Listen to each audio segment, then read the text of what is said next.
What's up, everybody? I am your host, a teenage girl who has terrible nightmares and a bunch of dead friends, and that is my co-host, a dirty old dream demon who has melted skin, finger knives, and a fantastic sense of humor. And welcome to the Grindhouse Syndicate, where, unlike last year, we are starting the new season off with a banger. Because on this episode, we are talking about a downright classic horror film which gave us one of the most iconic villains in horror history. That's right, Freddy Krueger, in what I think is the scariest of all his movies. Yeah, I agree.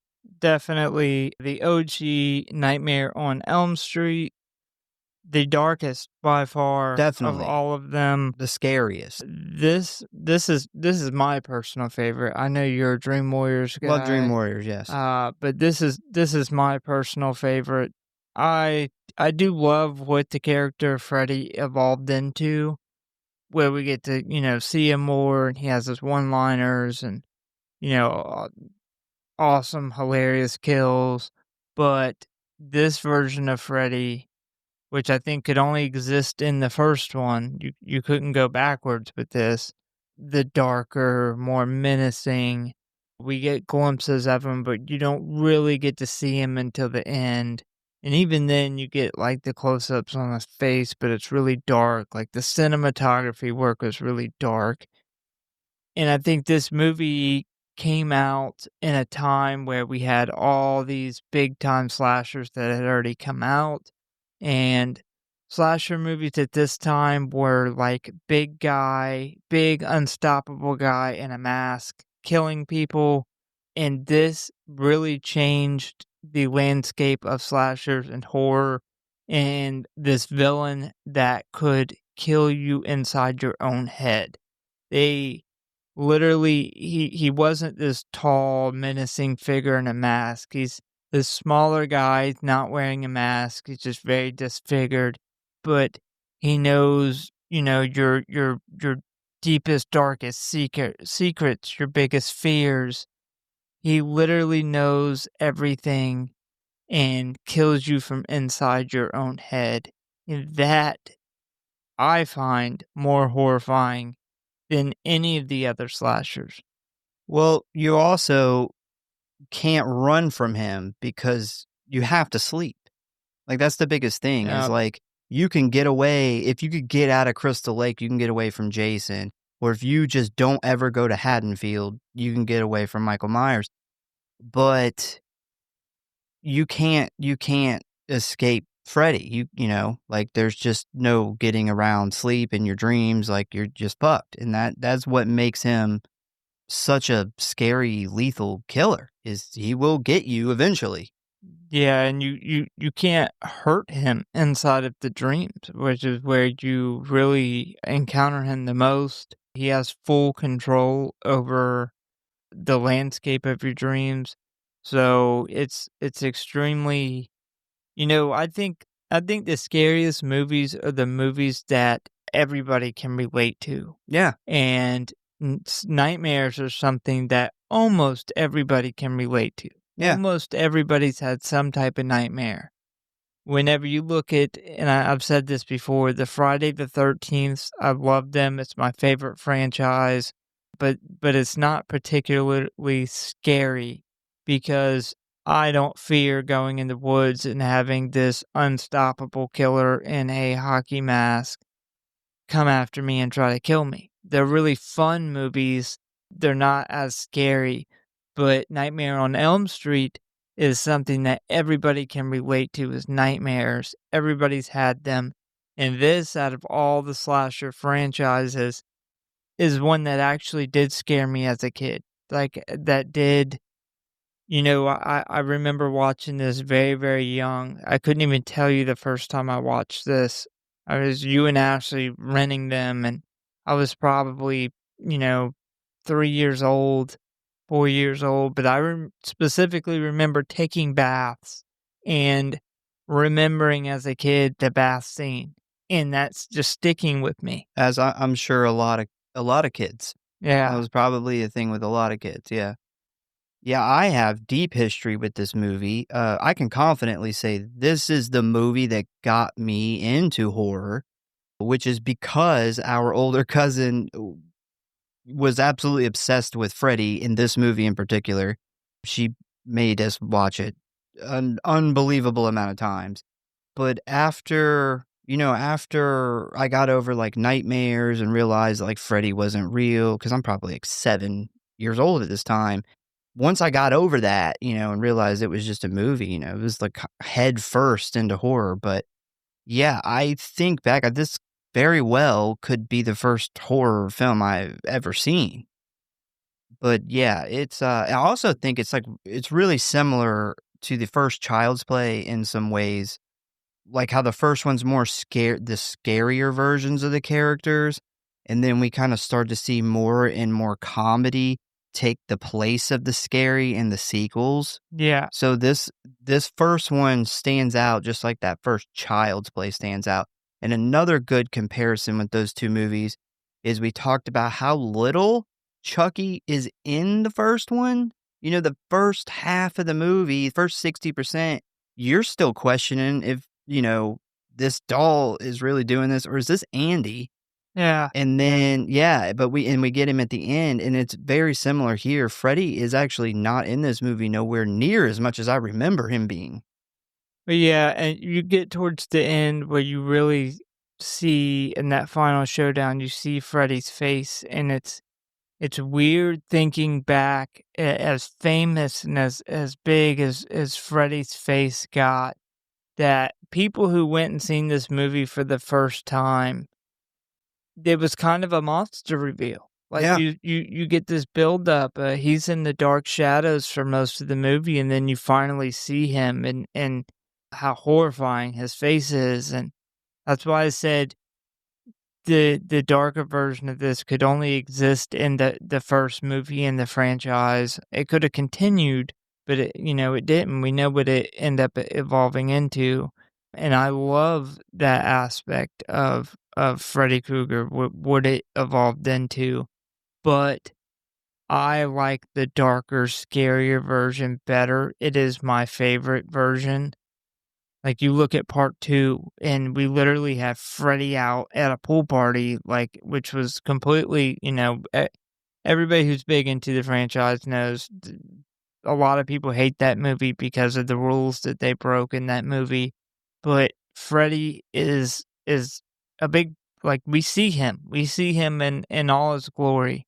This movie is not like that. This is very dark, menacing, and I fucking love it. Yeah, we do see him return to that in New Nightmare. And the whole reason is because these are the two movies that Wes Craven directed. He wanted Freddy to be scary. So we do see him go back to be this very scary version in New Nightmare, but I do think it's a little different because he actually leaves out the little bit of comedy that we see out of Freddy in this first one, like cutting his fingers off and giant long arms. Yeah, he's just like a straight fucking asshole in New Yeah. Nightmare. So yeah, I think this is a good balance though between scary and funny.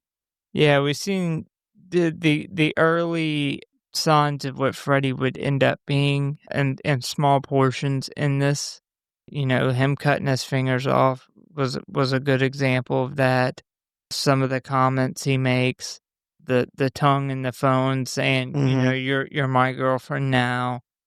That's some early signs of what it would end up being, whereas, like you said, that's a much different version of New Nightmare. I think that this is the best version of Freddy Krueger that we get.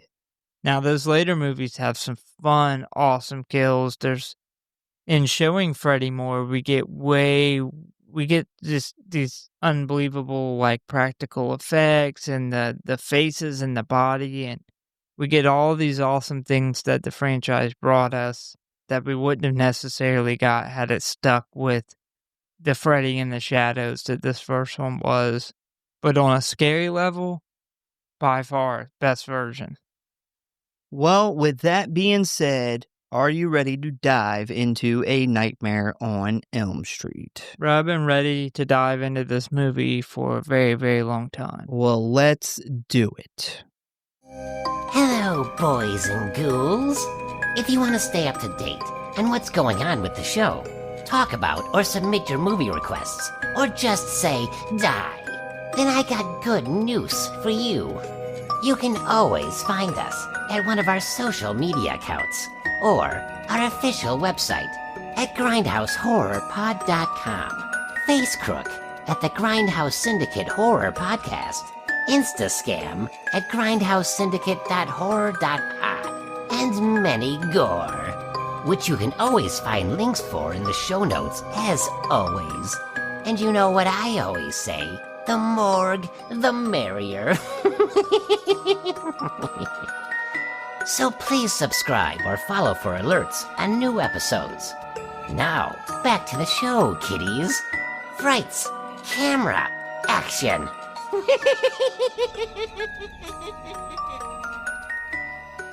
And if you really love us and don't want us to be murdered in our dreams, give us a review. A Nightmare on Elm Street is a 1984 American supernatural slasher film written and directed by Wes Craven and produced by New Line Cinema, aka the house that Freddy built.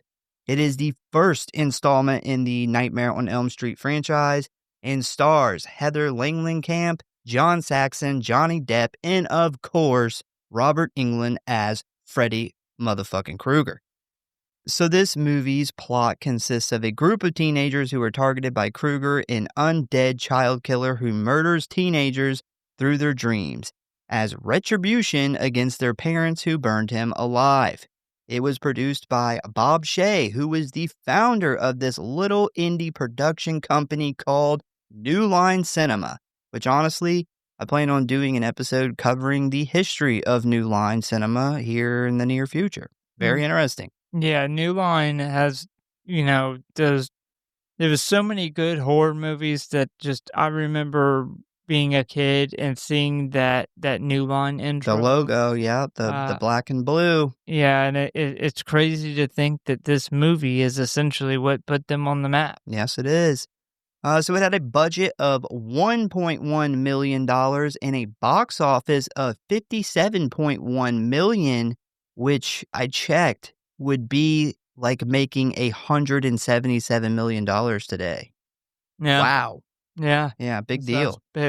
Big amount of money. Yes.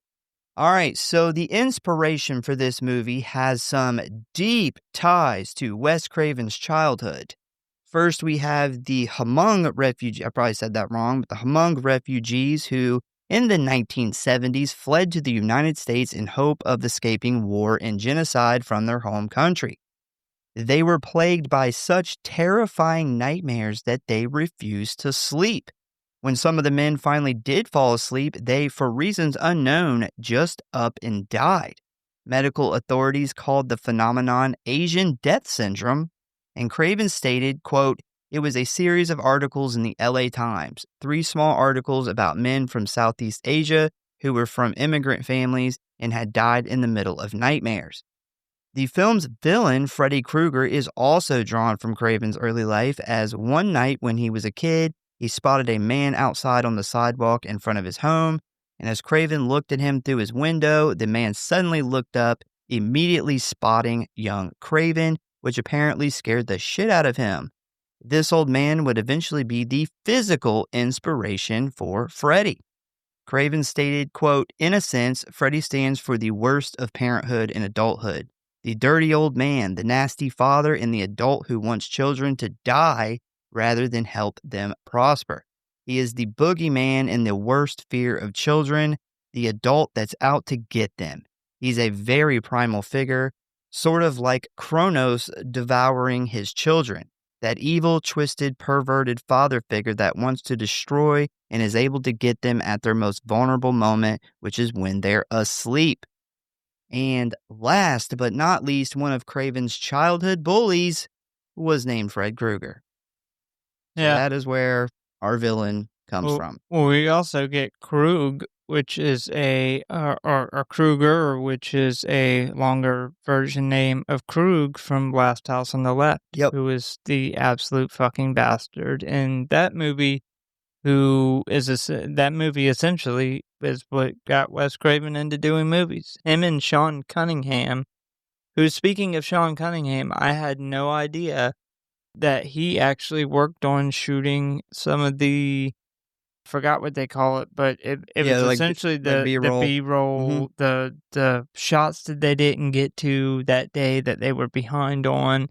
And he Wes Craven called them and he said, give me what you need shot, tell me what you need, and I'll get it done.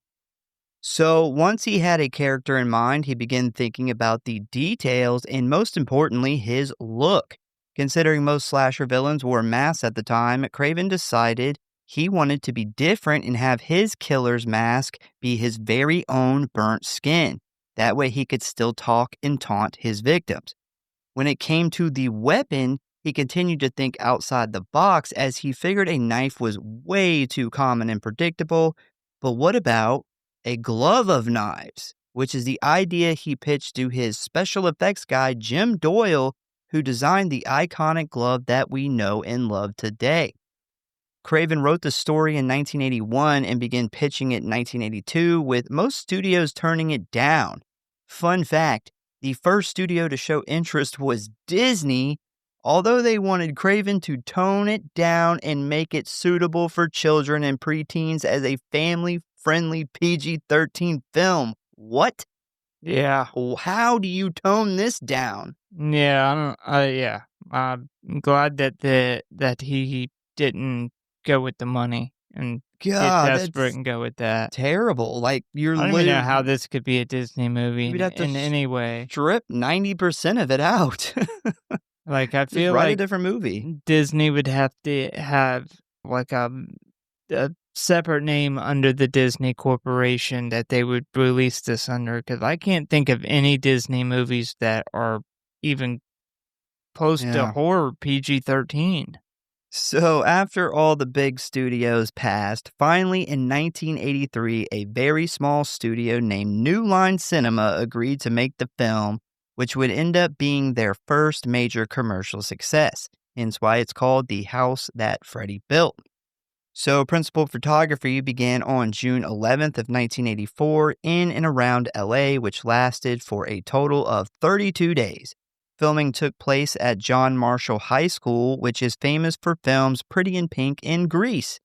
The fictional house 1428 Elm was actually located at 1428 North Guinness Avenue, and the boiler room scenes and police station interior scenes were shot in the Lincoln Heights Jail, which had been closed since 1965.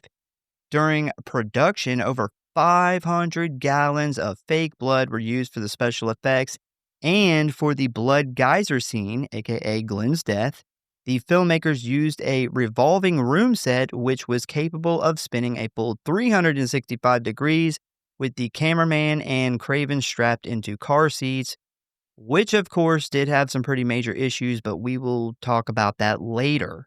That same room they used for Tina. Tina's death, yeah, which is kind of crazy that they built it, did her death scene, and then had to completely strip it with everything, like, not only nailed down, but when you think of like curtains and stuff, they have to be like solidified. And when you see pictures of this giant room that spins, that they did both of those death scenes in, and the idea of how small of a budget the movie this was, it's really insane. Yeah. So for Freddy's boiler room, there was actually way more stuff done than what made it into the film.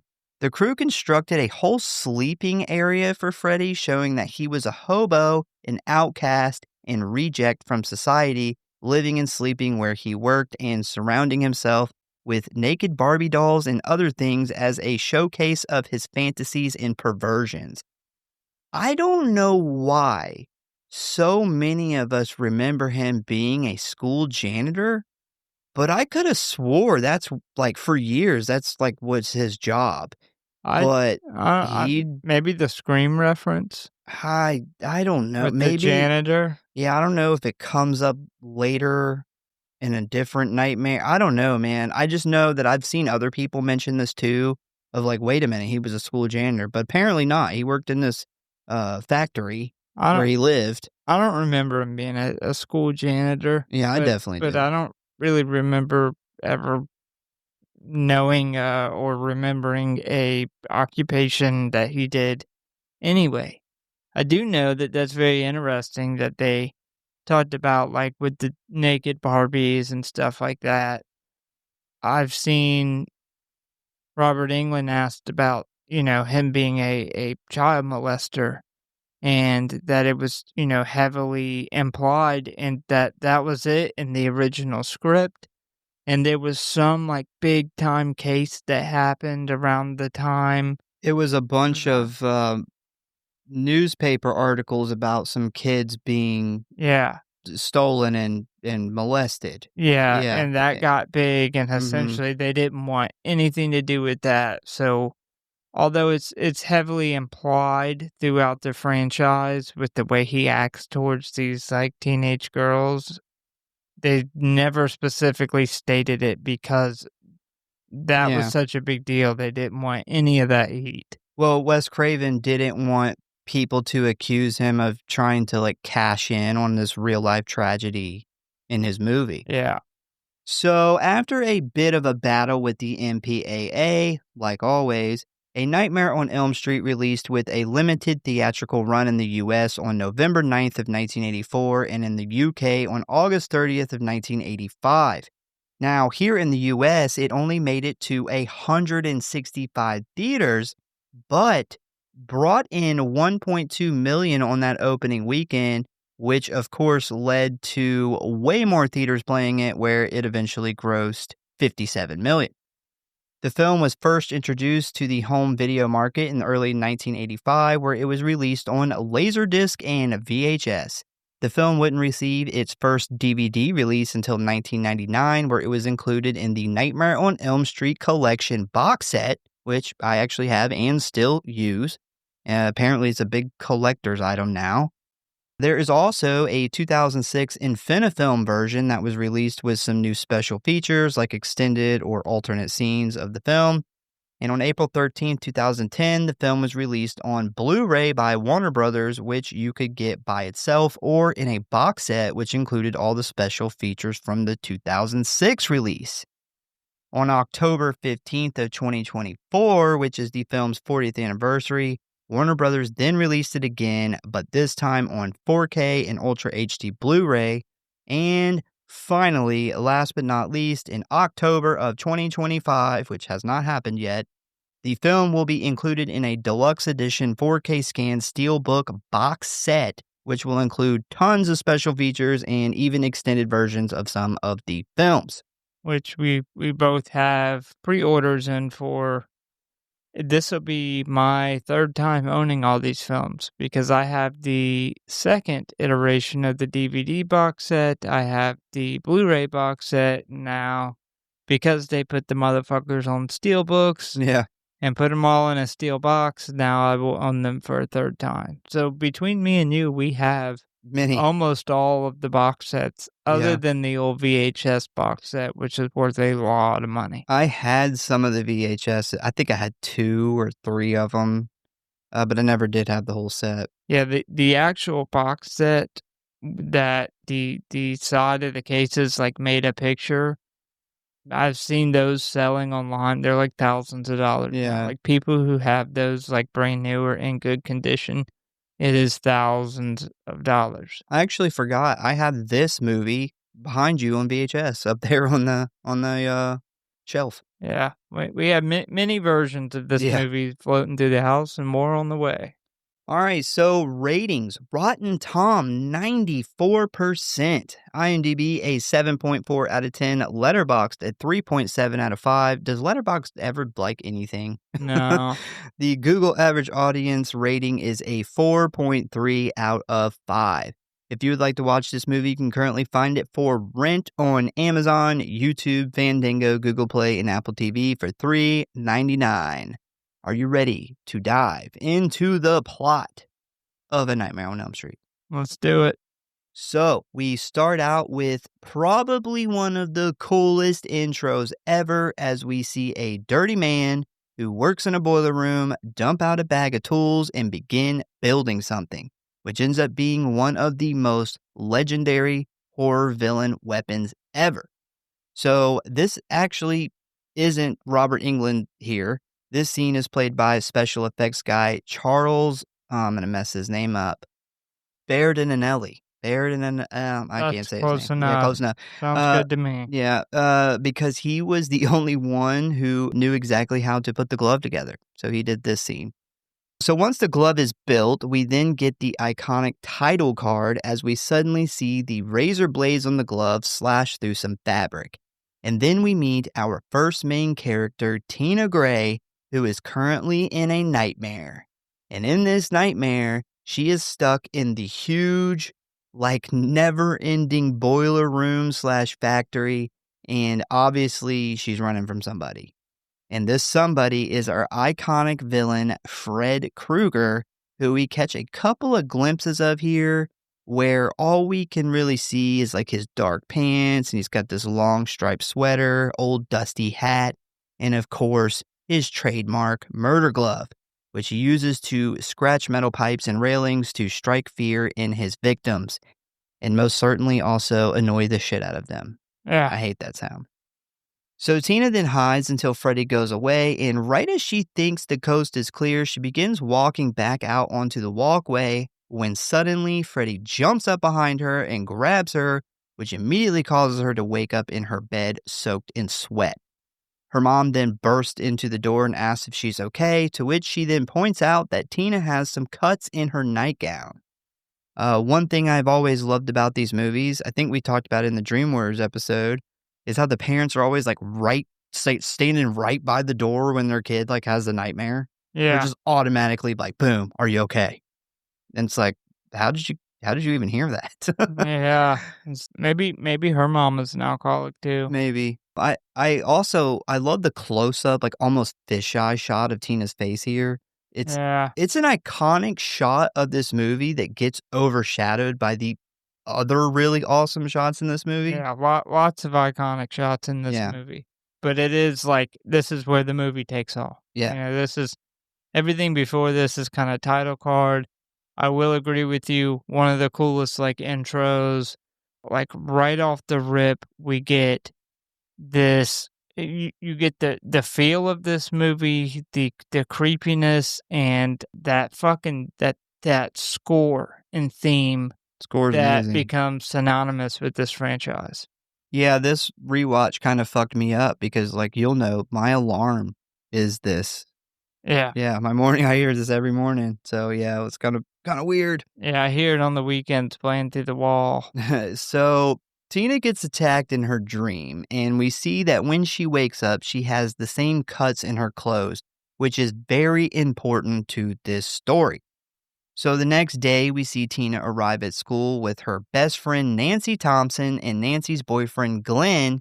And as she begins to tell Nancy a little bit about her dream, Nancy says that she also had a bad dream last night. But before she can tell Tina the details, Tina's boyfriend, Rod Lane, comes up from behind and interrupts with a boner joke, which Tina immediately shoots down with a tiny dick joke. And these are going to be our main characters of the film. So after they all head into school, we then immediately jump to later that night where we see Nancy and Glenn staying the night at Tina's house because as we learn here, Tina is still super freaked out about her nightmare, which she then mentions Freddy's long fingernails, prompting Nancy to be like, holy shit, I also dreamed about something similar, but they weren't fingernails, they were like knives on a glove. And this makes Glenn and Tina very interested, with Tina telling her that they must have dreamed about the same guy. But right as Glenn starts to shoot this idea down as impossible, they start to hear something sharp scraping the window outside, prompting them all to head out into the backyard to see what it is. And surprise, it's Rod. Now, I noticed a very important observation here.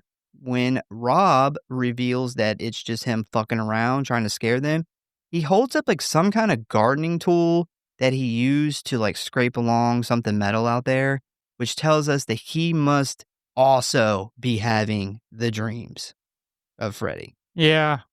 Yeah, Rod. I think later on in the movie, there's a spot at some point where In the jail. Yeah. But you don't know if he's been having this dream before or he's been having this dream in jail, but this tells us that they all started having the dreams at the same time. Yeah, and Glenn is very quick to shut it down and, tell them, basically it's impossible you had the same dream.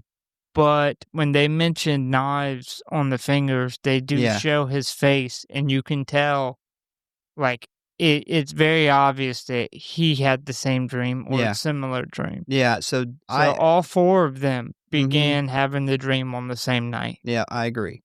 So Rod and Tina then head upstairs to fuck, leaving Nancy and Glenn in the living room, where we then get a time jump. Now, I noticed something I had never noticed before that's kind of odd. So Glenn sleeps on the couch, Nancy sleeps in Tina's bed, and Rod and Tina fuck in her parents' bed. Like, is that just me, or is that, like, weird to want to have sex in your parents' bed? Yeah, I think that was Rod, because he's like, we're gonna essentially fuck in your parents' bed, which... This is odd, man. Like, I would not want to do that. Rod doesn't like her dad, and is like, I'm about to dick you down in your dad's bed. I'm gonna come on his pillow. Yeah. Yeah, I found it weird for Glenn. He's very obviously aggravated that Nancy shut him down, and now he's got to listen to Tina and Rod fuck. I don't blame him here. Oh, yeah. If they're teenagers and Nancy's not giving it up yet, like, okay, like, I understand that, but the fact that she won't even sleep with him, like, that sucks. Yeah. Like, that sucks. You If I gotta was sleep on the couch by yourself. If I would him, I'd be like, I'm just gonna go home. I'd be like, I can't at least spoon you. Like, if you're not comfortable doing that, like, and I gotta listen to your friend get her brains fucked out, like, can I at least spoon you, please? For the love of God. Sounds like a fair trade. So we then jump to like 3 a.m. where Tina gets woken up by something in the backyard, where we then jump over to Nancy, who is still sound asleep in Tina's bed, where we get the iconic shot of Freddy stretching through the wall above her, which was, of course, accomplished by using a huge piece of spandex. God, this scene is awesome. So simple, but so effective. The cinematography on this is so genius too, where they shine a light down, but it's to the point where you can't see it touching any part of the wall. So when they do put a real wall there, you can't notice any difference. But it also does a really cool thing where as soon as he starts coming through the wall, the light hits it where there's a perfect contrast because there's light shining down on the top of it. But watching the special features of this just goes to show you, like, the genius of the special features and all the ideas that they had no idea how they were going to make work. A lot of times until the day they were shooting. They're like, all right, this is what we got to do. How are we going to do it? And they literally, somebody was like, let's go get some of that new material spandex. And let's try that. And it fucking worked. Yep. So Tina ends up in the alleyway behind her house after hearing Freddy call her name multiple times. And when she turns around, she sees him standing at the other end of the alleyway, slowly walking towards her. And this is our first ever shot of the Dream Demon himself, as we see that his skin is burnt and melted all over. So as Tina stands frozen in fear, Freddy begins to laugh as his arms stretch out like 10 feet on each side, where he then drags his glove along her neighbor's fence. This scene fucked me up as a kid, man. Like, I remember having nightmares about these super long arms. But this was accomplished by two special effects guys with fishing poles standing on each side holding up these puppet arms. Very, very simple. Yeah, very, very simple gag. But one of the things I love about this is the way they shoot this movie, like, this is one of those things you would see in a nightmare It that just doesn't make sense. doesn't make sense, but you don't really realize it in the nightmare until you think about it later.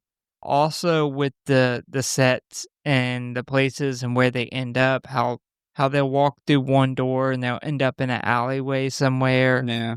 Very nonsensical in the way that things are put together, just like actual dreams and nightmares are.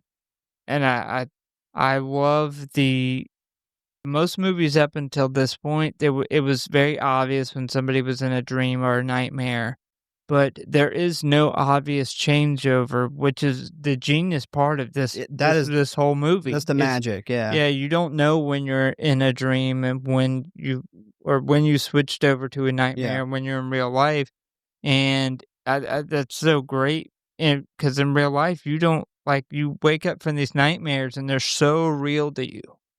And I think that's the genius of what made this whole franchise and something that hadn't been done up until this point.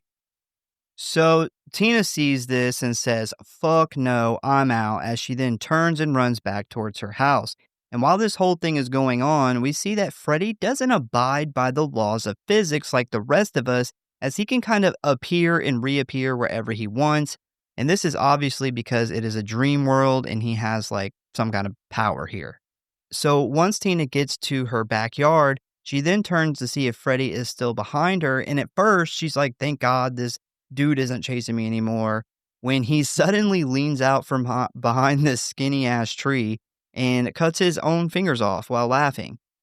We don't have to go into it a ton, but this is the kind of shit, man, that, like, I've always compared Art the Clown to Freddy. Like, we see a lot of similarities with how popular they are and a lot of their, they're funny, but yet, because they got the little gags, but they also will brutally murder the shit out of you. Very similar characters. A lot of personality that we don't get as much in a lot of the other slashers that wear masks and we don't see their facial expressions. And for this movie, even though Freddy's not he's not in the spotlight, he's in the shadows a lot. Robert Englund, being a classically trained actor, the body movements and the way he walks and the way he everything's so dramatic with him adds this flair, and I think that's a good comparison to Art the Clown too. Yeah. The way he's just goofy about everything. Freddy's more serious about it, but he has that same sense of humor. So Freddy then attacks Tina in the backyard, where we then jump to upstairs, where we see Rod awakened by Tina, who is thrashing around under the covers from a nightmare. And he's like, what the fuck is this? So Rod stands up and yanks the covers off, where he sees Tina all by herself, freaking out, yelling for help. And at first, he thinks that she is just having a very vivid nightmare until he sees her shirt rip open as 4 long cuts appear on her chest that immediately begin gushing blood. She then lifts up into the air above the bed and begins spinning around in random directions, where she hits Rob in the face and sends him flying across the room.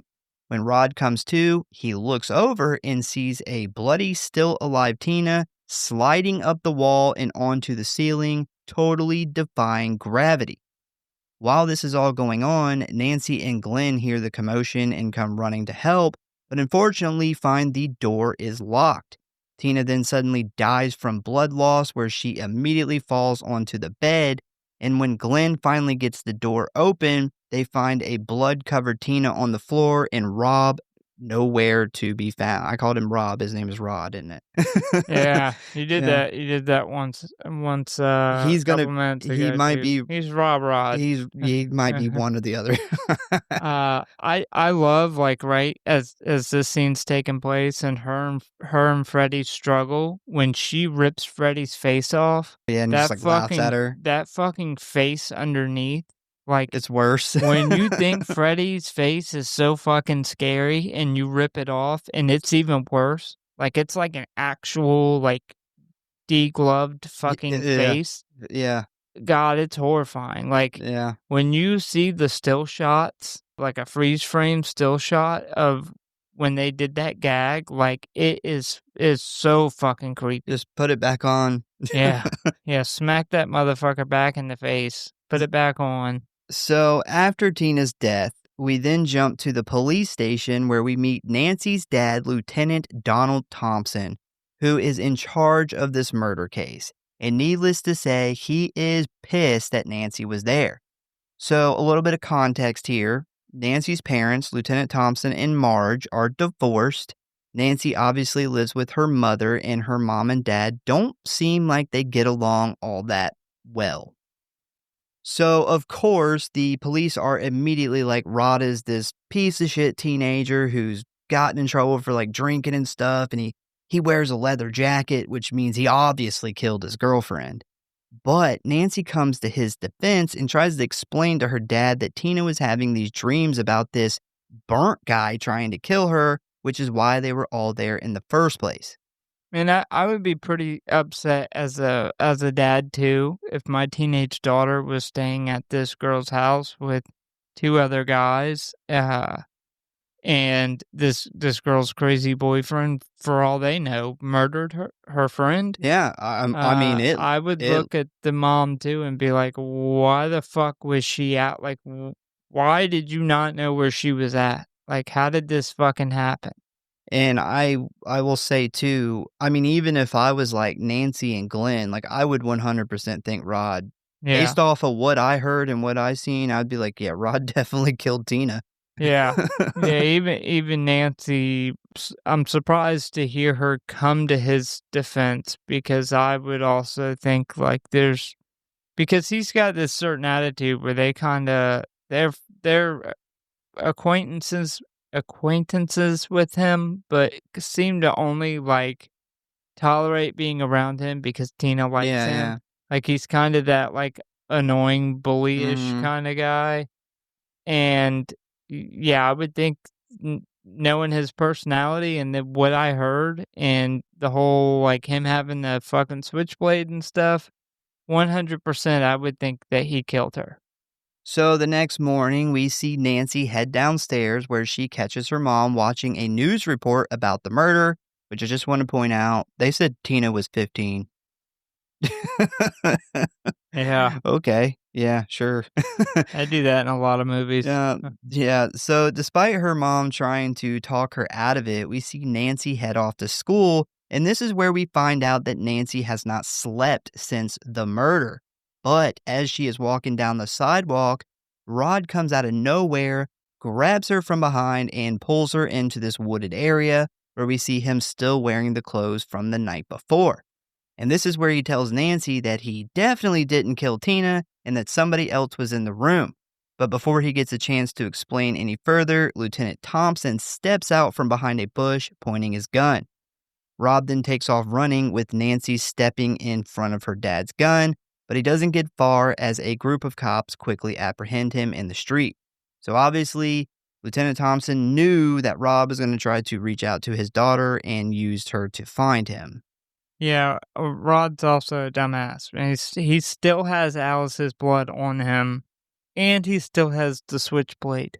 Like, yeah, even if you didn't kill her, I would at least get rid of what's going to be perceived as the murder weapon. And get some shoes. He's still running around with no damn shoes. I'm like, man, you can't successfully run from the cops with no shoes. Yeah. It's only a matter of time for you to step on a rock, and that's it. You have thrown all your defense out the window, too, when you run, and then they catch you with her blood all over your hands. Mm-hmm. Also, man, I love John Saxon in this role. Like, it's hard to imagine anybody else playing her dad at this point. But you know who I would have liked to see, like another person that would have really pulled this role off? The Silver Fox Dr. Detective himself, Tom Atkins. Yeah. He could have played this role. Good. Yeah, he could have. Yeah. John Saxon's great, though. John Saxon was really brought in because they needed a big name. Yeah. So they could sell this movie overseas. Like, that was the main reason they brought him in. They're like, we've got to use some of the little bit of budget money we have to pay somebody known So they will pick this movie up Mhm. overseas if we have any chance of making our money back. So after that, we then jump to Nancy in English class where we see the teacher talking about Shakespeare, which is played by a much younger Lynn Shay, who is mostly known for her role in the Insidious films. But while doing my research for this episode, I actually found out she's Bob Shay's sister. Bro, I always forget that Lynn Shay is in this movie. And I did not know that that was Bob Shay's That's sister. why she's in this movie, Yeah, because Bob Shay wanted her to be in this movie. yeah, I had no idea that they were related. But yeah, I always forget she's in this movie. Every time I see it, I'm like, oh, it's the Insidious lady, Yeah, but way younger, yeah, but and Bob still Shay's not sister. young. So, all this talk about Shakespeare combined with Nancy's exhaustion begins to cause her to doze off at her desk. That is until she hears Tina calling her name from the hallway. And as she looks over, she spots a very bloody Tina who is in this clear body bag standing there staring at her. So, she then looks around where she realizes that she is the only person who can see this, but when she looks back towards the doorway, Tina is gone, which causes her to get up and go look for her. And next, we get one of my favorite shots of the movie as Nancy exits the classroom, looks down the hallway, and spots Tina now lying on the floor, still in the bloody body bag, as an invisible source grabs her by the legs and drags her around the corner, prompting Nancy to follow. The imagery in this is incredible.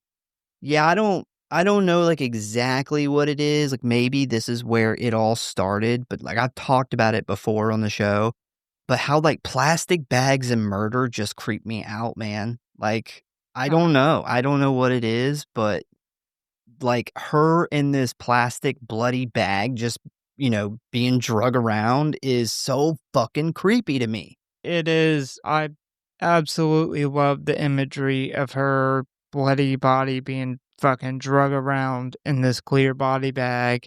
And I think this is just a great example of the genius of Wes Craven. Like you could have did the same scene with her just standing there, like her dead body, and then it being drugged.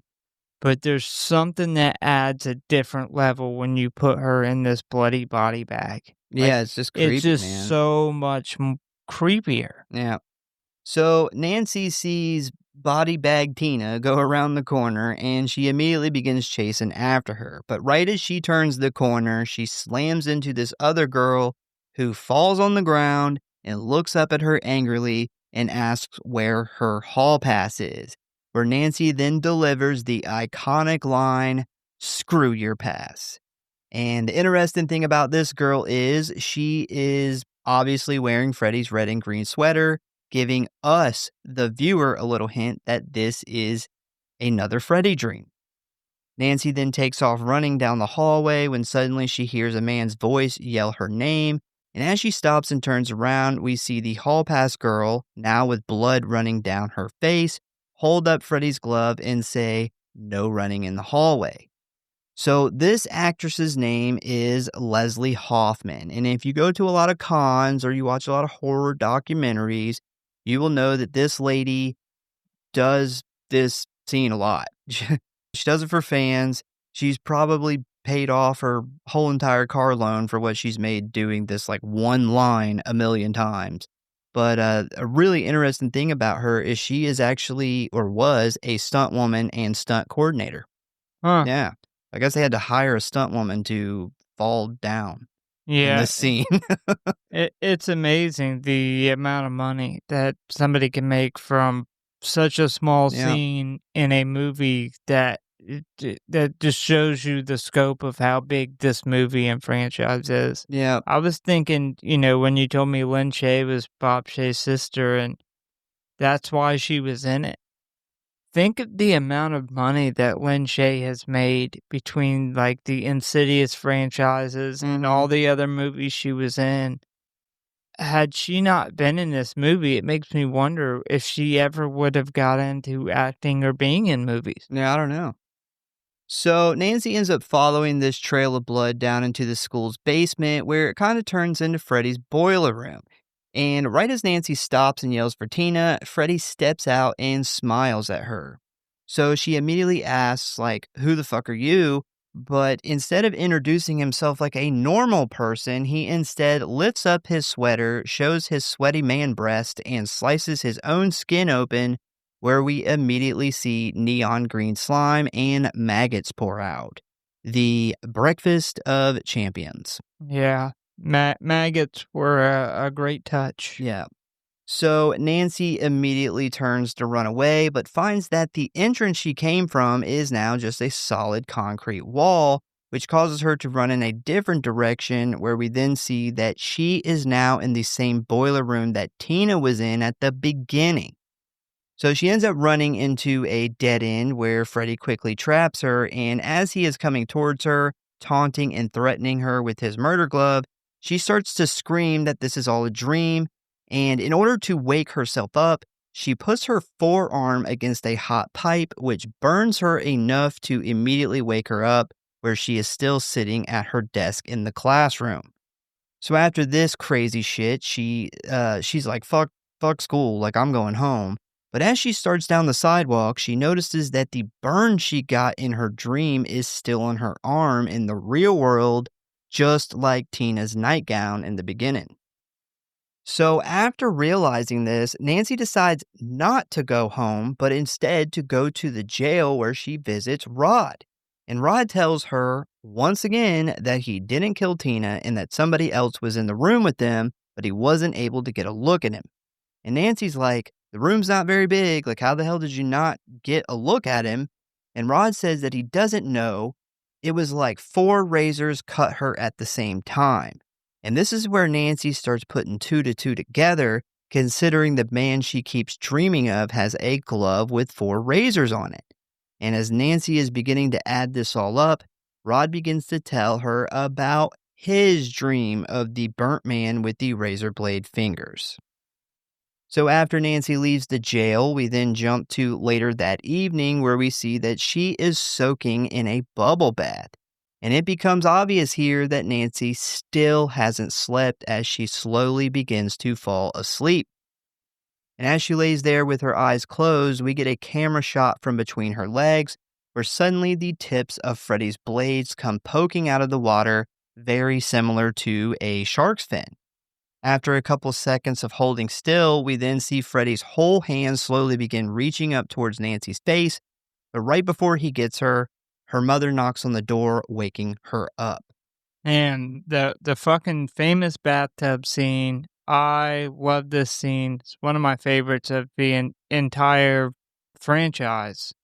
The glove coming up through the fucking tub always stuck with me. I know I've talked about this in the past, but there's something about, like, anytime in a horror movie where there's something horror and kind of erotic, it kind of sticks with you. And me as a kid seeing this what was supposed to be playing like a 17, 18-year-old girl, me as a kid, like seeing her in the bathtub and this glove coming between her legs, like, it was just super scary and oddly erotic, and it has always stuck with me.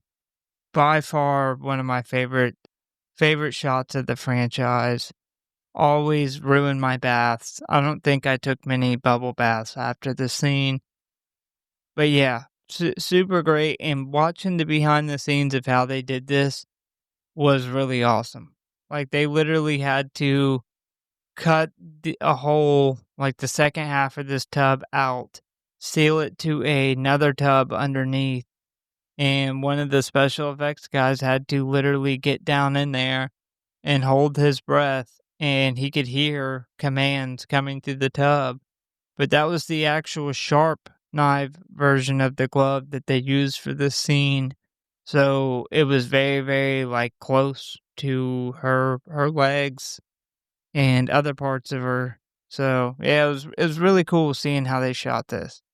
Yeah, in my opinion, and yeah, this, once again, my opinion, this is one of the best shots in horror cinema history. It's the cinematography on it too is overlooked on how it was shot. Well, for me, like, it's not the how erotic it is, but it's more like how scary it is because, like, that is a very sensitive and private area of the body for anybody.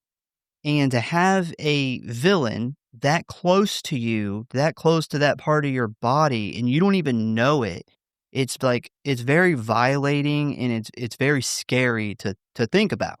It Because that is. could be a man or a woman, like, if it's a guy, Freddy could easily just, move one finger and cut your dick right off, like. Well, I think when I use the word erotic, like any type of like nudity or something sacred, like any type of private parts is sacred, and then when you mix horror into that, like you just explained, like it's so much scarier.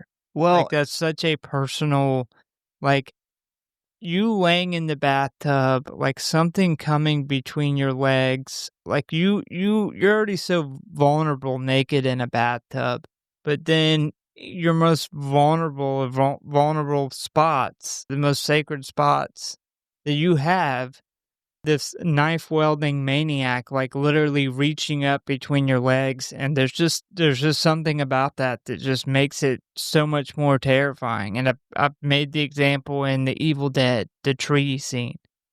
That's not erotic in the sense it's like a turn on. There's this erotic in the sense of that being your private parts. That's just an off limits location. And when something goes after that, like, it's just so much more scary. yeah, I mean, the reason I mention it is because this is one of those things that people that hate horror point out. Like, oh, well, this is just like a sexual, you're just, the camera's placed between a teenage girl's legs or whatever. But I think for most people, that's not what it is. For most people, it's this really violating kind of this villain that's doing this very violating thing in an area that no human being, man or woman, like, that would freak anybody out. Like, that's creepy. And I think it's the creepiness of the scene is what attracts most people to it, not really the how erotic it is. But there's a ton of people out there who hate horror that try to use this against horror, but this scene is not what people like that think it is. No, no, it's definitely not. It's like you said, it ups the scare factor. And this whole movie, the basis of this movie is a killer that is inside your head that knows all your fears and weaknesses and can take advantage of those things. And then this is just kind of a physical metaphor for that. I don't know if that's the word I'm looking for. Like a physical representation of Mm. that. And yeah, it just makes it so much more and there's so many examples in horror that, like the Evil Dead scene, Reagan in The Yeah, Exorcist yeah. when she's stabbing herself there with the crucifix, Terrifier 3 when she's stabbing herself with The glass, the yeah. glass. Like it's not a sexual thing, it's just so much scarier when it's these off limits places. Yeah. So, yeah, her mom interrupts this, and Nancy wakes up and reassures her mom that she is fine. But as things calm down, she soon falls back asleep again, where Freddy skips the foreplay this time and immediately yanks Nancy down into the water, where suddenly the bathtub has become a bottomless pit of H2O. Nancy is able to fight away Freddy and get free, where she begins screaming for her mom. Marge then bursts into the bathroom to console her daughter, who seems a little shaken up but denies anything happened. So, this was, of course, accomplished by building a water tank that was wrapped in black fabric, with the bathtub being placed on the top in order to give the illusion that the bathtub was extremely deep. So, a little while later, we see Nancy has put on her pajamas and is laying in bed watching a good old fashioned horror movie on TV, which is, of course, The Evil Dead. Fantastic movie. You just actually mentioned that. And I love this scene because it reminds me a lot of my childhood. This is how I discovered many of my favorite movies. Just, laying there watching whatever came on. I love this scene because the fact that Nancy is watching horror movies while she's trying to stay awake to avoid having this nightmare tells us that she is one of us. Oh, yeah, good point. So anyway, as Nancy's watching this movie, she starts to fall asleep, but she is startled back awake from the sound of Glenn knocking on her bedroom window. And the first thing that I noticed about this scene is how Craven essentially recreated it in the original Scream. Yeah, very, that's a good point. very similar. That's a good point. Now, I wonder if that was kind of a nod to this when it had to happens be, in man. the original Scream, because he gives nods to The Last House on the Left with the naming of Krueger. So there's quite a few examples of Craven giving nods to past movies. Yeah, there's even a scene too where her mom is like coming to her room and she makes him hide. And then the mom comes in and is like, all right, I'm going to bed. And then the mom leaves. And then like Glenn, like, okay, you can come out now. Like, it's like the same scene. Yeah. So she lets Glenn into her room and begins somewhat. Oh, another thing too is like Nancy won't hook up with Glenn. Glenn's like sexually frustrated. Kind of just like Sydney. Yeah. Yeah. Glenn takes his sexual frustration much better. Yes. Yeah. He takes it like a normal person. So she lets Glenn into her room and begins somewhat telling him her theory about what's going on, but we can quickly tell that Glenn is not on board with all this dream world and reality thing. So Nancy comes up with a plan where she asks him to stay there with her while she goes to sleep in order to test her theory, which he agrees. So we immediately jump into Nancy's dream world where we see her leave her house and walk all the way to the police station where she finds Rod's cell window. And when she looks in, she spots Rod asleep on his cot as Freddy walks in and picks up a sheet. So this is obviously what happened to Jeffrey Epstein. Yeah. Clearly. Freddy fucking killed Epstein, dude. Freddy's name is on the list. And that's why they can't release the Epstein files, because it'll spread the word of Freddy Krueger, and it'll make him that much more powerful. We've unlocked the answers. What if the government, like, released this scene as, like, Epstein footage? Like, see, we released it. That's totally not Nightmare on Elm Street. Yeah. That's totally Epstein. That is 100% Epstein. Freddy would be on the list, dude. He likes little girls. He would be. Freddy would be at Epstein Island 100%. in somebody's dreams. Yep. Probably one of those kids. Yeah. So Nancy starts freaking out and banging on the glass when suddenly she hears dead-ass Tina calling her name. And as she turns around, she sees Tina once again standing there in the clear plastic body bag. We then get a close-up of the obvious special effects Tina bust when suddenly a fucking centipede comes crawling out of her mouth. And after she sees this, Nancy begins yelling for Glenn to wake her up, but of course gets no response as Freddy then pops out from behind her and begins chasing her. Once again, the imagery, the fucking snakes and worms and shit that Tina's standing in, like all of that super creepy, like nightmare fuel. Well, the fact that they used like a bust or mask or something, like it had like what's it called? Where you like see a face, but you can tell there's just something not right with it. The uncanny valley with her, because you can tell it's not really her. She literally doesn't move. Like her facial expression is a very blank one. Yeah. And then I assume that she didn't have a centipede in her mouth. Well, so they did. So the way they shot that is they shot it with her actual pulling a fake plastic centipede out of her mouth, or not pulling it, kind of slowly spitting it out of her mouth.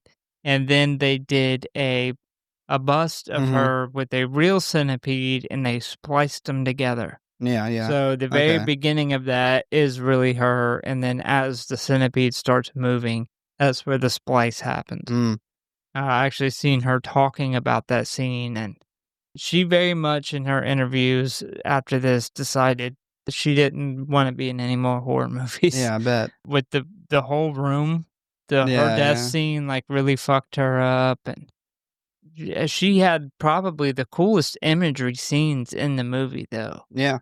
And going back to this particular scene with all the bugs and the snakes and stuff, that's just one of those nightmare fuel things that they use for imagery in a lot of the nightmare sequences, and it's just so fucking dark. Yeah, it is. It's creepy. It's very creepy.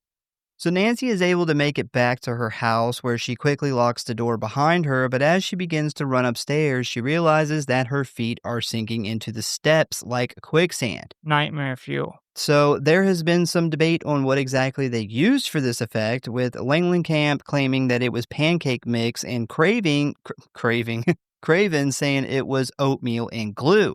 But according to the studio, it was specifically Bisquick pancake mix. And Bob Shea actually directed this scene because the idea came directly from a nightmare he himself had. Yeah, there was a lot of issues at finishing filming this scene and time constraints, and Wes Craven was like, well, if you want it in there, you can shoot it. And he did, because it was based off of an actual nightmare of his, and that's another thing where I say nightmare fuel. Like, how many times have you had a nightmare where you feel like you're trying to run, but you can't?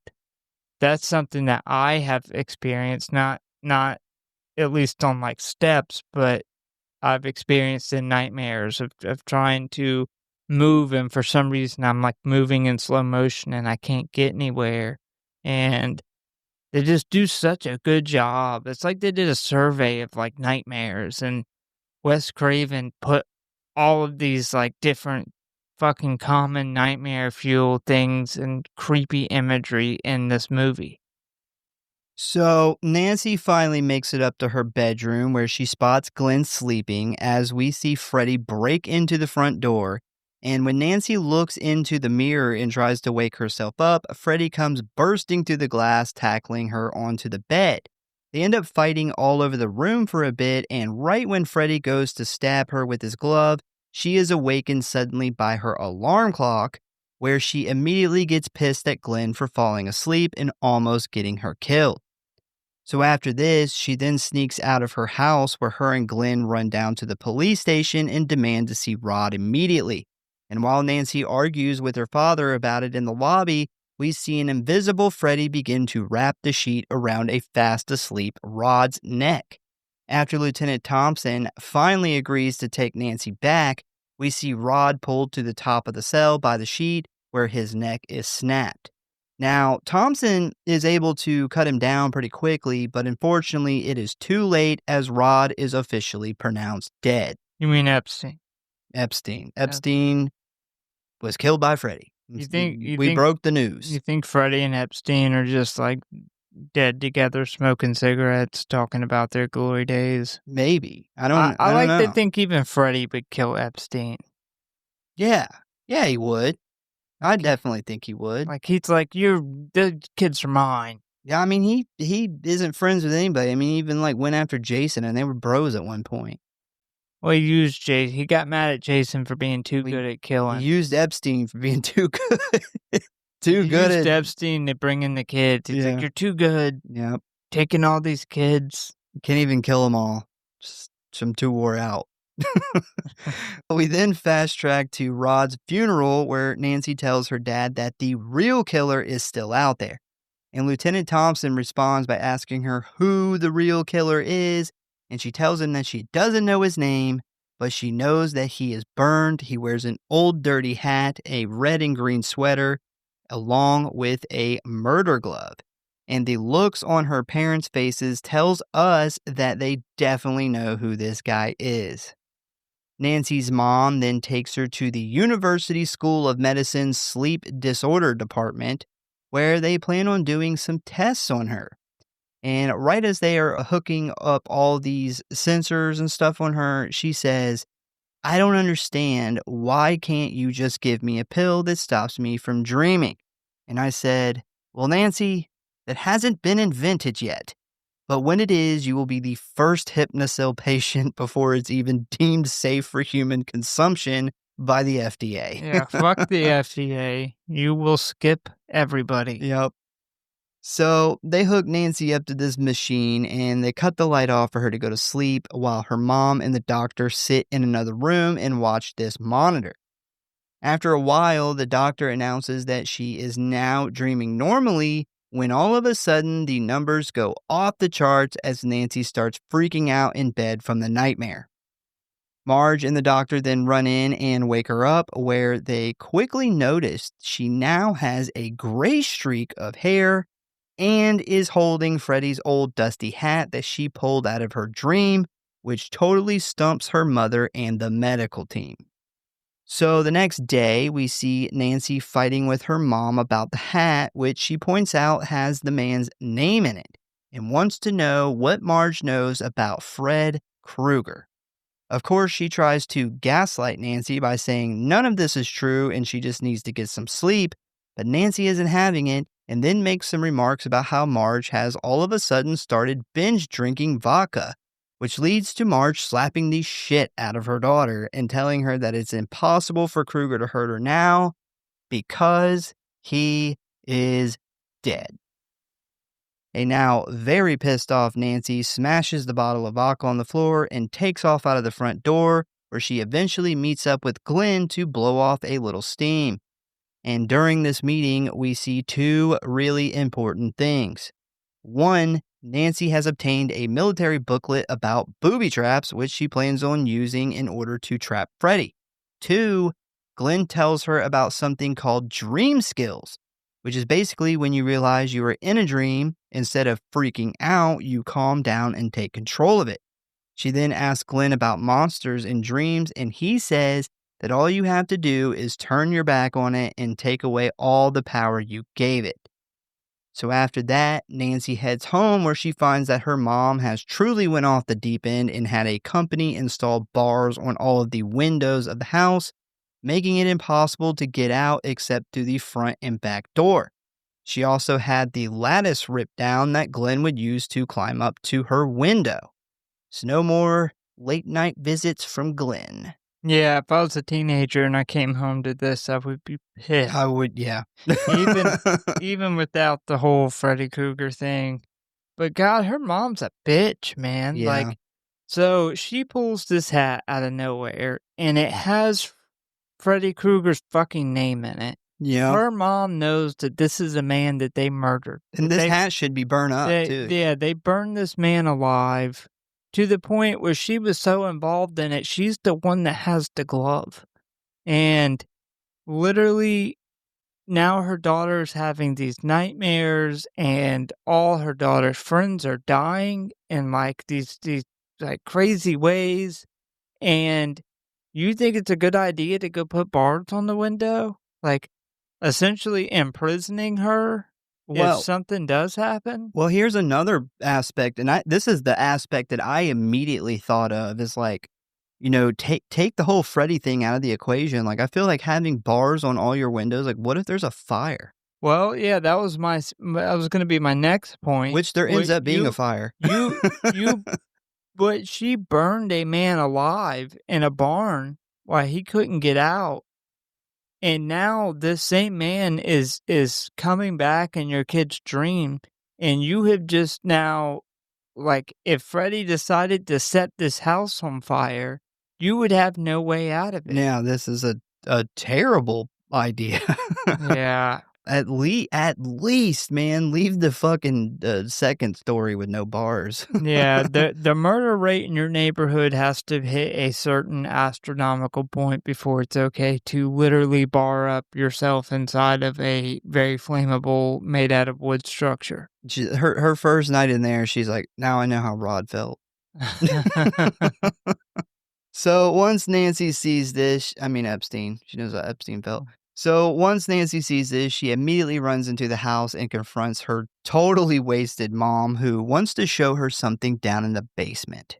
Once down there, she opens up their furnace and begins to tell the story of what happened to Fred Krueger.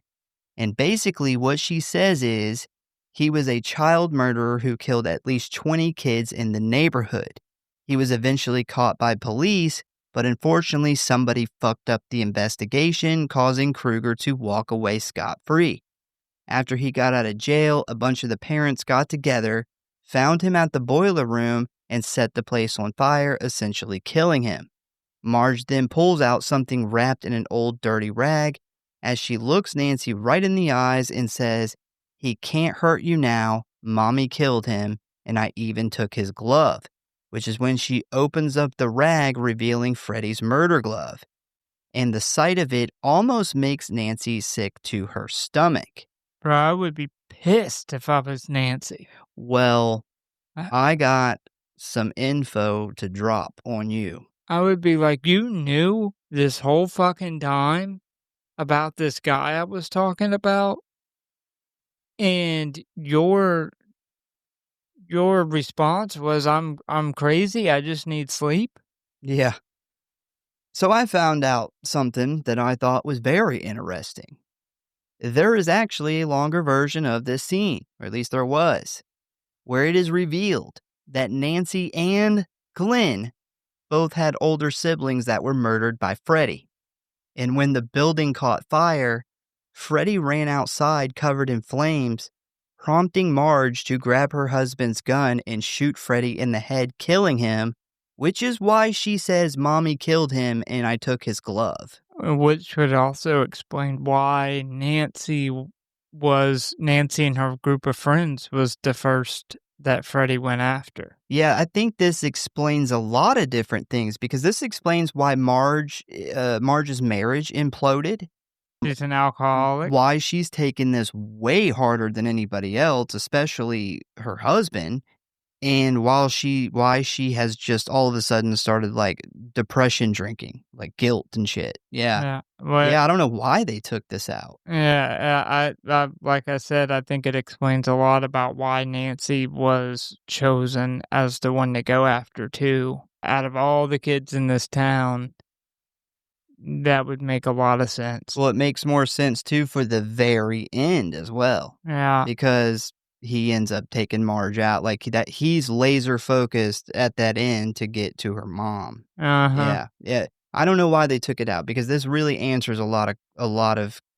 I wouldn't say it's confusion, but it fills in more holes than you even originally knew there was.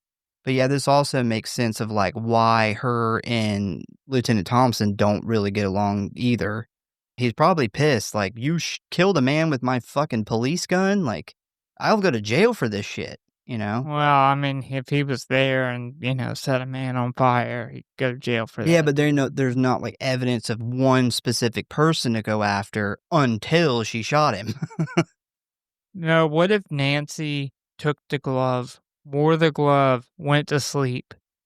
In her nightmare, would there be two Freddy gloves? I wondered that same thing, yeah. Could you just clone the Freddy glove? Yeah, of course. Could she fight Your Freddy? dream, you can do whatever you want. Could she fight Freddy with... What if Freddy took the glove and had two Freddy gloves? Well, it would be the wrong glove. He would need the other glove. That like is the a left good and the point. right. You have to put it on backwards. It's a dream world, man. He could you just morph it into, make himself another glove for his other hand. So after Nancy gets this huge bomb dropped on her, she calls up Glenn and she explains this plan that she has, which is for him to come over at midnight, watch her go to sleep, then grab Freddy, or then she will grab Freddy in her dream, wake up, where Glenn is going to knock him out with a baseball bat when she brings him into the real world. I would not trust Glenn. He could not even stay awake. He's not good at like staying up past like 11. It's interesting. Glenn says he slept like a baby after the initial dream. He has no dreams. And I wondered if that was to get his guard down so he could essentially kill him in the way that he does once Nancy's kind of walked across the street and is forced to kind of watch it happen from across the street. Yeah, it's either that or he's like just really playing up the macho, like doesn't want to admit he's scared, but he really is scared. But yeah, I mean, I don't know. It's one of the two. Well, he seems to not be that scared. I mean, He goes over there and falls asleep. Yeah, he doesn't He doesn't seem care to give about a going. fuck. He's been sleeping every night. Nancy's been up Yeah. for 7 days. He's like, I've been sleeping every fucking night. Yeah. Despite the fact that we walked in on our friend murdered, but it doesn't bother me. Yeah. Just listen to my records. So now he doesn't really seem like supportive of this plan, but he does agree to help her. And when they go to get off the phone, she tells him, whatever he does, do not go to sleep before midnight. So we then jump to 12 a.m. where we see Nancy attempt to call Glenn, who is now passed out on his bed, of course, when his parents answer the phone and tell her to stop calling and talk to Glenn tomorrow. This, of course, sends Nancy into a panic when suddenly her phone rings, which she quickly answers, believing it to be Glenn calling back, but instead, it's just Freddy fucking with her when suddenly part of the phone turns into Freddy's mouth as he tries to lick her face. It's great. Always a good gag. That's another great example of, despite the darkness of this film, some of that early Freddy humor in his one-liners. Which is the whole coming through. The whole reason Craven didn't give him a mask, so he could do this. He could fuck with people. So we then jump over to Glenn's room where he is passed out on the bed listening to his radio when suddenly Freddy's arms come out of the bed, grabbing him by the waist and pulling him into the mattress where he completely disappears.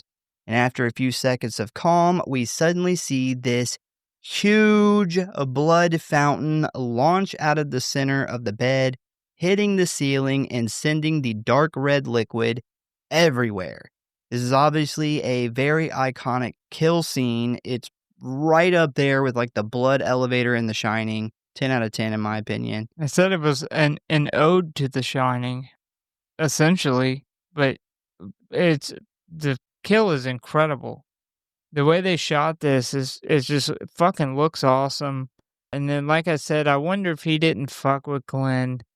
So Glenn didn't have his guards up, so he could kill him when it was the best strategic time. I guess that was a better way for me to put it. Like when he makes that call to Nancy, and he's like, you're my girlfriend now, essentially telling her he's about to kill Glenn. She's locked in there. She can't do anything about it. Thanks, Mom. If Glenn would have been having these nightmares, he may be like her, staying up, fighting sleep, and he may not have been able to pick Glenn off as easily as he did. Because Glenn had no idea. Yeah, good point. So this kill was obviously done with the rotating room that was built for Tina's death, but when they set it up for Glenn's death scene, they had to install a water tank on the top for the blood-colored water. When they released the blood, it immediately hit the light in the center of the room, electrifying the water, causing one of the crew members to get electrocuted. Another issue was when the room began suddenly filling up, the water began to slosh from side to side, which threw off the weight of the room, causing it to shift and the operators to lose control of it. Once they lost control, the room just started spinning, causing this water to go all over the set, shorting out all of the lights and leaving the crew in total darkness, soaked in water with electric cables all over the place. Thankfully, though, nobody got seriously injured and the shot came out super cool because one of the awesome things that came out of this was you can actually see the blood like going in different directions. And it doesn't make sense because to us, it looks like an upright regular room, but in reality, that thing's just like fucking moving all over the place. Well, you can see when his parents walk in, all the blood starts shifting on the ceiling to the left as the room in real life started rocking back and forth. And people got to remember there was a cameraman in this room strapped down to a chair. So he is being spun back and forth in a room where there's all this water that is filled with electricity. Yeah. So it essentially was a extremely dangerous moment on set. They had to like shut off all the breakers and everything before they could let them out, obviously. But yeah, could you imagine being that cameraman and getting to shoot that scene? I can't imagine being on the set at all because apparently, they're in this pitch black darkness for like 20 minutes. and you're like scared to move because the water's electricity, and they didn't even have phones with flashlights on them back then, so Yeah. they're just stuck. They're just sitting there like scared to death to make one fucking step because that could be it. Yeah, and also, like, going back to this room, man, like, when you see this set and you know how low budget this movie was, like, Bob Shea busted his fucking ass, had to do everything but sell his soul. Mm-hmm. Like, at one part, one of the I don't remember what member of the crew it was, he had to use his credit card to pay everybody, like, for the week. It was, like, ended up being, like, $9,000 or $10,000 Yeah, there was 2 weeks where because they ran out of money and couldn't yeah. pay anybody. Yeah, and he offered to do it and did it on his credit card just so everybody could get paid. Money was extremely tight. So when you see this room and how much time and just effort went into making this and Tina's kill scene happen, like it really sets apart the low budget films. Like you almost I wonder if you were on this set and you seen this and you had been a part of multiple low budget movies, you would have really got the sense that this was gonna be something special. Like, Yeah, I would hope. the amount of work that went into this is more than what your average low budget film was gonna be. So next we see a ton of police at Glenn's house with Nancy's dad also arriving, and after he gets briefed a little bit about what's going on, he looks back and sees Nancy staring out of the window at him looking pretty upset. Once he heads inside, he gets a phone call from Nancy where she tells him that she is going to get the guy who did this and wants him to be there to arrest him. Lieutenant Thompson then asks who it is, and she tells him that it is Fred Krueger, which immediately causes him to not take her seriously. She then tells him to come break the door down in exactly 20 minutes, where he will find Krueger in her house trying to kill her. And this was the first time I have ever noticed this, but if you pause the movie right here, it has exactly 20 minutes and 11 seconds left. Huh. Yeah. So after this phone call, Lieutenant Thompson then tells one of his officers to watch his daughter's house, and if he sees anything odd, to come and get him immediately. And at- What a shithead dad. Like, all these people are dying. You're at a fucking murder scene of her boyfriend who lives across the street, and she says she's begging you and says just in 20 minutes come and break down the door and come in the house, and you send one of your retarded officers to go watch. He's like, "What am I watching for?" He's like, "I don't know, anything out of the ordinary." Yeah, well, I mean, we see them, the couple movies they're in together, like, he's just never, it doesn't seem like he's ever really been a great dad. He's just not, Like he when just don't have that dad gene, man. Yeah, but when she mentions Fred Krueger and all these people are actually dying, like all her friends, like that he knows are her friends, and he knows these kids. I mean, his daughter's the last one in the friend group. She's scared to death. All these fucked up things are happening to her, and you're not gonna like make it a point to go over there in 20 minutes. Well, You're just gonna be like, I don't know, look out for anything unusual, like her drunk ass mom coming out in the yard and doing something stupid. I don't know. so he heads upstairs to look at the crime scene, and we see Nancy rigging up traps in her booby trap montage. After she sets up some exploding light bulbs and tripwires, she then tucks her mom into bed, says goodnight, sets her alarm to go to sleep, and gets ready to do battle with the dream demon himself. Once we enter Nancy's dream, we see her head down to her basement to grab Freddy's glove, but when she pulls out the old dirty rag, she finds that it is completely empty and the glove is missing. She then discovers a secret door in the wall, which basically leads into Freddy's boiler room, where she heads down and begins looking for him. After a bit of exploring and calling Freddy out multiple times, he finally attacks her, sending her running through this maze of steam, pipes, and ladders, where she eventually jumps off this platform and lands in her front yard with Freddy in hot pursuit. She then gets an alert from her watch informing her that the alarm is going to go off in 8 seconds, prompting her to tackle Freddy in the yard in order to pull him into the real world. As her and Krueger wrestle around in the grass, we hear the alarm go off when Nancy suddenly finds herself alone in her bed with no Freddy to be found, bringing her to the conclusion that her plan didn't work. But right as she sits up and accepts her failure, Freddy pops up from the other side of the bed and attacks her. Thankfully, though, she is able to jump out of the way, hit him in the head with a glass coffee pot, and run out of the room where she quickly sets her first trap. While Freddy attempts to break the locked door open, Nancy runs over to another window, yelling at the cops across the street that the killer is in her house.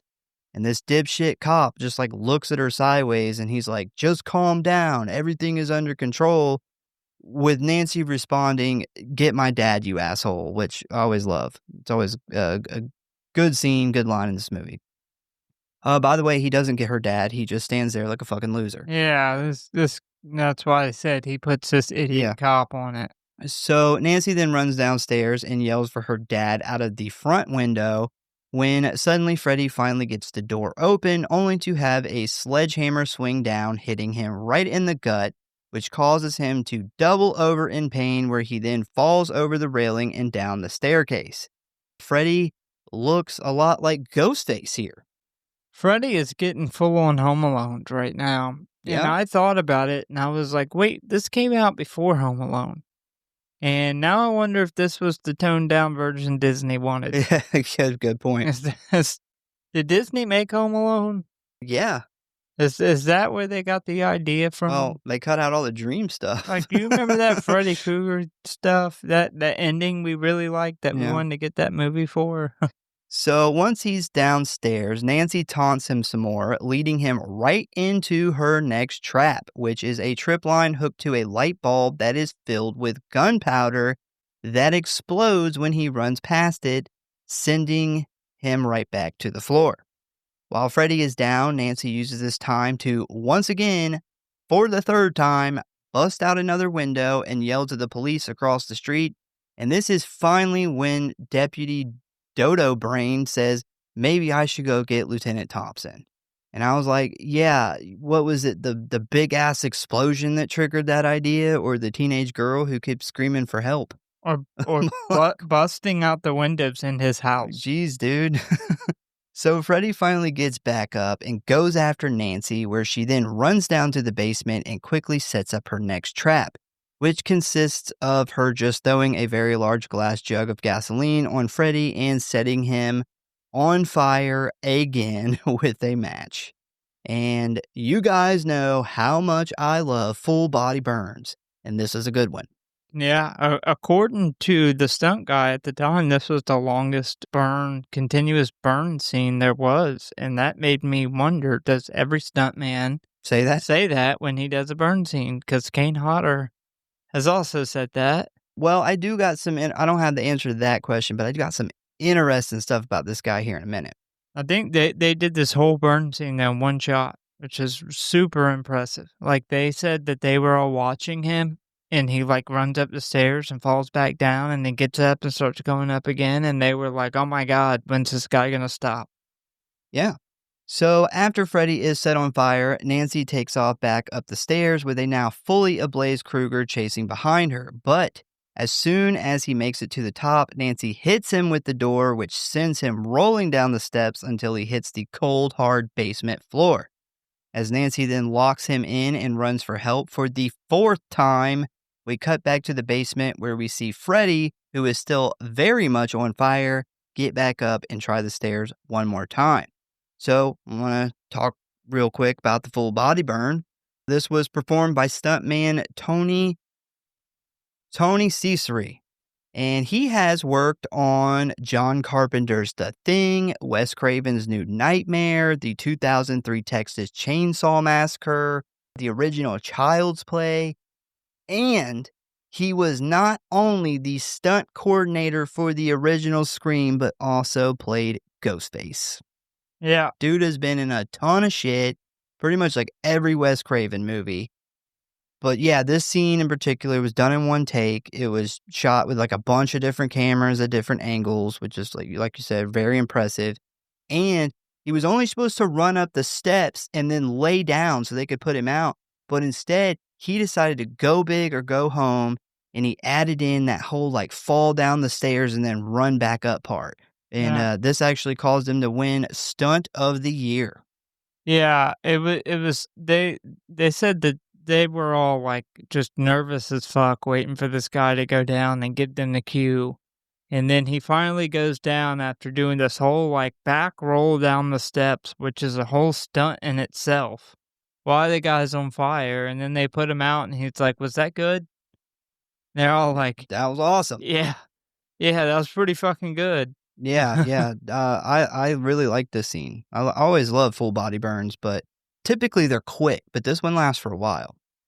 So, yeah, Nancy has a barbecue Freddy roasting downstairs when she again screams for help out of the window, and thankfully, this time her father and a couple of cops come running and immediately break down the door. She then leads them to the basement, but as they head down to check, Nancy notices that there are a bunch of flaming footprints leading through the house and up the stairs, meaning Freddy is headed for Marge. She then gets her dad's attention and they both run up to the bedroom where Nancy finds a still blazing Freddy on top of her mother, straddling her. She then blasts him with a wooden chair in the back as Lieutenant Thompson runs up and throws a blanket on them to smother out the flames. Once the fire is out, he pulls the blanket off, where Freddy has now completely vanished, leaving behind a skeletal, rotten corpse version of Marge. As they stare at this in disbelief, a neon blue light appears out of a hole in the mattress, where Marge's body then begins to slowly lower down until it completely disappears.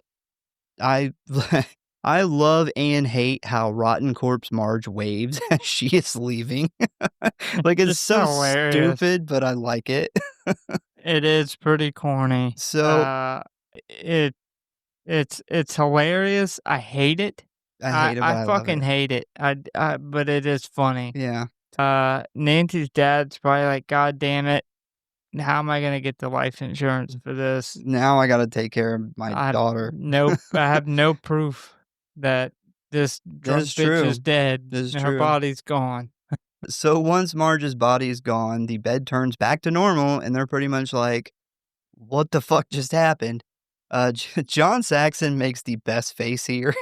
He looks like he just smelled some dog shit or something. Maybe burnt Marge smells gross. Probably. So it smells like liquor. So yeah. She burned up from all the vodka in her body. So after this, Nancy and her dad hug for a moment where she tells him that she's okay and she will come downstairs in a minute. He then walks out of the room, leaving Nancy alone with the mattress from from Hellraiser 2. Why would you leave your daughter in here? I don't know. Why? Like, he doesn't give a fuck. He's like, maybe she'll get sucked in there too. Yeah, maybe for real. Maybe he does think that. He's like, God damn it. She's almost an adult, but I don't have a year or two to take care of her. Like, fuck. So the door suddenly slams on its own, and we begin to hear some ominous music in the background. Nancy then goes to leave, but pauses before reaching for the door when suddenly we see Freddy stretch his whole body through the sheet, which is obviously another big piece of spandex, but it looks super cool and super creepy. And as he cuts his way out of the sheets, Nancy, who refuses to turn and look at him, says, "It's too late. I know the secret now. This is all just a dream and you're not really alive." She then spins around looking pissed and says, "I want my mother and friends back. I take back every bit of energy I gave you. You're nothing. You're shit." And Freddy is dumbfounded by this, getting more and more angry by the second. Bro, he looks so fucking horrifying in this scene. He is scary. Like, the way that they did the lighting on his fucking face. You can only see like half of his face or something. And it's the lighting is like just playing off the burns and all the makeup and effects like that are raised up off of his face. The voice is awesome too. I guess they probably lathered his face and something shiny because it just the way the light shines off of it. But yeah, he sounds like super menacing. It was melted Marge. He is, yeah, he is super fucking creepy. I think this is like the scariest Freddy looks in the whole movie. So she then turns and grabs the door handle, and right as she opens the door, Freddy leaps towards her when he suddenly vanishes, heading right back to his dream hell where he belongs. Nancy then exits the room where she is immediately transported to her front porch on a beautiful sunny morning, totally dressed for school. A very refreshed and healthy looking Marge then walks out behind her and makes a comment about how the bright sun and morning fog won't last long and will burn off soon. She then proceeds to tell Nancy that she doesn't remember the night before and has decided to quit drinking for good, which of course Nancy is happy to hear. Nancy then sees Glenn's car pull up with Rod and Tina in the back. She says her goodbyes to her mother and then hops in the car. But right as they go to pull off, the convertible top suddenly slams shut, revealing it is painted in the same red and green color scheme as Freddy's sweater. The windows and doors suddenly lock, trapping the teens in the car, causing them to freak out and yell for help. But as they look over at Marge, she just smiles real big and waves by as the car drives down the road. After that, we then see her joyfully watching three little girls in the front yard play jump rope while singing Freddy's famous song, when suddenly Krueger's arm comes bursting through the window, grabbing Marge by the neck, and then pulling a very obvious blow-up doll through the small opening on the door. Like a fucking sex doll. And that is the end of Nightmare on Elm Street. In case you were confused by that ending, like many people are, that is because it was not the original ending. Wes Craven wanted to end the movie after Nancy takes her power back from Freddy, but Bob Shaye wanted an open ending that would allow them to do a sequel if the film did well. Well, they shot like four different endings, and Wes Craven wanted more of the happy ending of them just kind of riding off, and Bob Shaye wanted like a jump scare kind of ending, like a Jason, twist, like a Jason out of the water, or Carrie, yeah, like a twist ending. And Bob Shaye really wanted the one with Freddy in the car. I don't know if you watched all the alternate endings, but I watched all four of them, and the most toned down one Wes Craven wanted, she just gets in the car and rides off with her friends, and that's kind of it. And then the one Bob Shaye wanted is the car and Freddy's in the car. I think that they met in a perfect middle with just the car being Freddy. I will say that is the one thing I agree with Bob Shaye on, was that ending. I think it's iconic. Like, I don't think the happy-go-lucky ending of her getting in the car with her friends that are supposed to be dead and then riding off and that being the end, I don't think that would have been nearly as good as the ending that we ultimately got. I like the ending. I just wish they wouldn't have pulled the mom through the door. No. Bob Shaye didn't want that. So Bob Shaye actually said, no, we don't fucking have time to shoot that. And I guess Wes Craven really wanted to. And Bob Shaye essentially said, Wes Craven said, give us one take. Just let us try like one take. And he said, fine. They were out of money, out of time. And Wes Craven was essentially like, yeah, they shot it one time. He's like, I don't even remember how they did it, but it was just one take, and that was it. That was wrap on the movie. Yeah, it should have ended when she's like watching the girls play the jump rope. Like, yeah, that should have cut right there. I hate her being sucked through the window just because of how bad it looked on a movie that was reigned supreme on practical effects. Yeah. Like, whenever you really watch the background, you pay attention to this movie, there was practical effects in every fucking scene just about. And a lot of times they would show up to set and had no idea how they were even going to pull it off. but they had the confidence and the practical effect people, and they pulled it off, and they did it amazing. Everything looks really good in this movie except that last scene, and it's essentially because they had one take at it. They were out of money, and I will agree, I fucking hate that. I wish they would have left the mom being sucked through the door, and the last scene should have been the car driving off and the shot of the girls on the jump rope. If they would have ended it there, I would have been fine with that, which I think Wes Craven's original ending, she gets in the car with the friends and rides off, and we see the little girls, and that's the end. There is no, like, her getting sucked through, but yeah, it's the only thing that looks bad in the whole movie. Some quick facts real quick. We already went over a lot, so I got a couple short ones. So this is the only Nightmare on Elm Street film where Freddy does not have his stripes on the sleeves of his infamous sweater. I actually didn't find this out till about 6 or 7 years ago myself. Nancy's house has a blue door in this movie. In all of the sequels, it has the iconic red door, which I didn't know until we met Heather Langley camp last year, and she pointed that out, and I was like, oh, damn, I did not ever pick up on that. Yeah, so the knives on the glove are not fishing or steak knives, as many believe, but they are actually a tomato carving knife, and they don't make them anymore. That exact knife, people have searched and searched for them so they can make the accurate Freddy gloves. But yeah, they're a cool little tomato knife with like a curved blade, like it's curved the other way. And finally, Freddy Krueger has less than 7 minutes of screen time and is never actually called Freddy in this movie. He is only called Fred Krueger. So, a couple things that you just don't really catch in the movie. Yeah, he's definitely not in this nearly as much. I will say in the movies that follow this, he is almost the main character. Like, you have main characters, but Freddy is always one of the main characters, whereas this, he is purely the villain. And he is the monster in the dark in this movie, which sets it aside from the other movies. Yeah. All right, ratings and kill count. We only got 4 kills in this movie, which is surprising. I had to double check that. I was like, damn, I feel like I missed something. But no, it's only 4.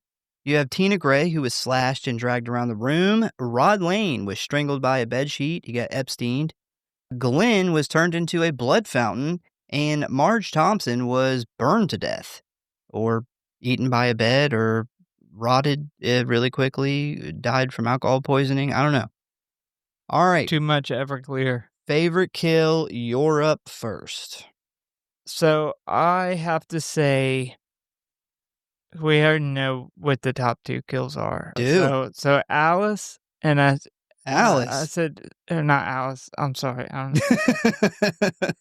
So Tina, as her death is pretty brutal. Her being thrown and crawling across the ceiling and the walls and leaving the bloody streaks as she's being sliced up. I think it's just fucking awesome. Not to mention her body falling from the ceiling to the blood-soaked bed. They cut a lot of this, like where she lands on the bed, they cut a lot of it out of the movie.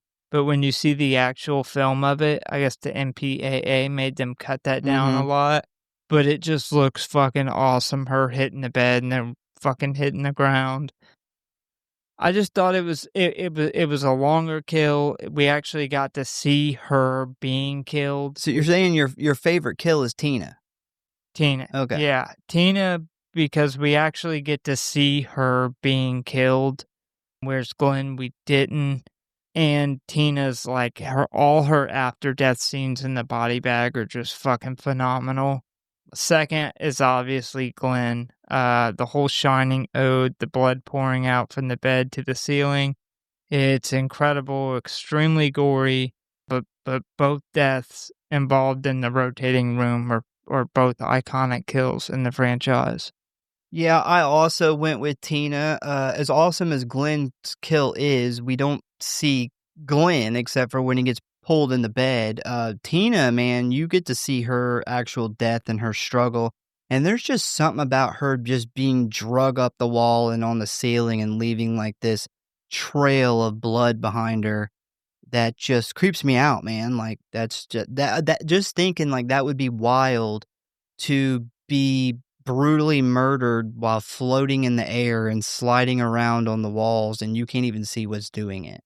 Yeah, I explained my best kill because I thought for sure that you were gonna say Glenn Well, that's because why I it's asked you such if a yeah. iconic kill. I feel like a lot of people would say Glenn because that kill is so iconic. So I had to almost explain why Tina's was so good to me. They also do a really good job at Tina's death of jumping back and forth between the dream world where Freddy is actually killing Yeah, her yeah. and then the real world where she's being thrown across and she's reaching for her boyfriend off of the ceiling. And I just thought they did a really good job putting together. And even for the editors who edited it in post, did a really good job putting that together without it being just like a jumble of Tina. All right, what's your rating? So I rated this a 5.0. This movie is a hit on all fronts, man. The story is absolutely original. Believe it's the scariest movie out of the franchise. I think the scariest movies are movies that play on fears, which everyone can relate to. And nightmares are definitely something everybody can relate to. The idea of somebody who stalks you from inside your head, like knowing every fear, phobia, dark secret, like even the secret that he uses that later on in the franchise against people. That's absolutely horrifying. The acting was great. The characters were great. Nancy is one of my absolute favorite final girls by far. Cinematography, amazing. Score is iconic. Set the stage for the entire franchise. Definitely has a like feel wise very dark feel, darker than the other in the franchise. The shining star of this is obviously, for one, practical effects. When you watch the special features of this, it just seeing how they did some of this stuff is amazing. And then Freddy, obviously his look and design was awesome. I love what he evolves into, but like I said, this darker, more sinister Freddy is definitely my favorite variation of him. Robert England, they couldn't have found a better person to play him. Him being classically trained, I think really added so much to the character that I don't think that they could have found. I mean, somebody out there could have done a good job, but I felt like they found a gem when they came across him. Yeah, I don't really think anybody's gonna be able to play Freddy because he was just that good. Yeah, it's rare you get somebody who plays a character so good that they can't do a movie without him. Yeah. And then, like I said, with what this did to horror and the genre as a whole, where we were in horror at this time was slashers were, these big unstoppable forces in masks with knives or machetes. And Freddy was this smaller guy. He doesn't wear a mask and he stalks people from inside their own head. And I think it just opened opened the door for a lot of other ideas and obviously became a major franchise on its own. Definitely 5 stars. Yeah, I gave the movie a 5. I already kind of talked about in the beginning, this is a really important movie. I think this is probably the movie, if I had to sum it up to one movie that got me into horror, is probably this one. There's just, I mean, everything about it's great, man. The characters are great. Nancy Thompson's my favorite final girl. I think I've talked about that on the show before. I know a lot of people really like Sydney from Scream, but it's just hard for anybody to compare to Nancy for me because she's become such a badass halfway through the movie. Like she is not scared at all of Freddy. The second half of the movie, she's gonna fuck him up. But Yeah, man, there's just so much good stuff about this movie, but I think the thing that's the best about it is the story. It's a really cool story. Getting killed in your dream, being stalked by this dream demon, and you can't get away. Like, that's just frightening and awesome, but it wouldn't be as big if it wasn't for the character, the villain of Freddy too. But when you marry those two things together, you have this like juggernaut of a film, which eventually became a huge franchise.